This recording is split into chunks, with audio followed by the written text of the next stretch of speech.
I joined EO for business learning. I stayed because of the depth of the relationships that I've created. And I have found that through nurturing and cultivating and investing in these relationships, my own growth has 10x'd.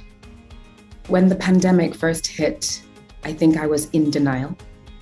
And EO helped me because I had a unique opportunity to understand what entrepreneurs were going through in China, for instance, who were far deeper in the process and had perhaps started to come out of the other side, and to learn from their experience. Even though everything pivoted to online, I still had access to my forums. I was still learning from other entrepreneurs.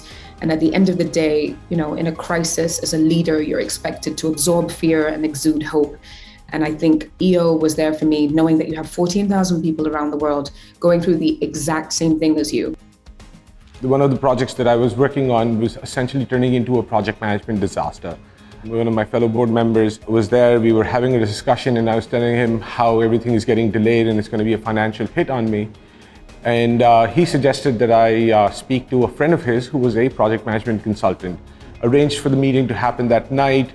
The next morning, his friend came over to my office, completely revamped the project management strategy that we had.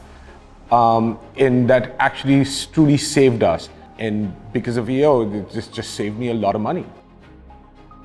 I had a really, really big pitch and super nervous about it. And this prospect looks over to me and he says, "What are you doing for yourself?"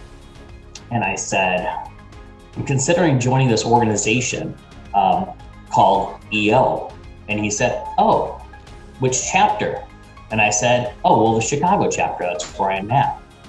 He said, "Well, if you just would have started with that, I would have known that you're the type of business that we want to work with."